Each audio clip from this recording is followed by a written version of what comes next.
கோலி talk Kollywood news. திருமணத்துக்கு பிறகு மாணவியா நடிக்கும் அமலா பால். சினிமா உலக பொறுத்த வரைக்கும் ஒரு நடிகைக்கு திருமணம் ஆயிடுச்சுன்னா அதுக்கப்புறம் அவங்கள அக்கா, அண்ணி இல்லைன்னா அம்மா வேஷங்களை மட்டும்தான் நடிக்க வைப்பாங்க. உதாரணத்துக்கு தமிழ் சினிமாவில் ஒரு காலத்துல பிரபலமா திகழ்ந்த நதியா குமரன் சன் ஆஃப் மகாலட்சுமின்ற படத்துல ஜெயம் ரவிக்கு அம்மாவா தான் ரீஎன்ட்ரி கொடுத்தாங்க.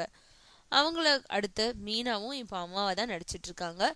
அது மாதிரி ராதிகா, ரம்யா கிருஷ்ணன், அம்பிகா போன்ற மாஞ்சி நடிகைகள் எல்லாம் கேரக்டர் ஆர்டிஸ்டா தான் சினிமாவில் ஆக்ட் கொடுத்துட்டு இருக்காங்க. ஆனா நிமிர்ந்து நெல் படத்துல ஜெயம் ரவிக்கு ஜோடியா நடிச்சப்பறம் டைரக்டர் AL விஜய் திருமணம் செஞ்சுக்கிட்ட அமலா பாலோ இப்போ மலையாளத்துல நடிச்சிட்டு வரும் மிலின்ற படத்துல பள்ளி மாணவியா நடிச்சிட்டு இருக்காங்க. அதோடு திருமண பந்தத்தினால் தன்னோட உடல் கட்டு பெருத்திடக்கூடாதுன்றதுக்காகவும் டயட்ஸ் கடைபிடிச்சிட்டு வரும் அமலா பால் இதுக்கப்புறம் நடிப்பை தொடரணுன்றதுக்காக புதிய கதைகளும் கேட்டுட்டு இருக்காங்களாம்.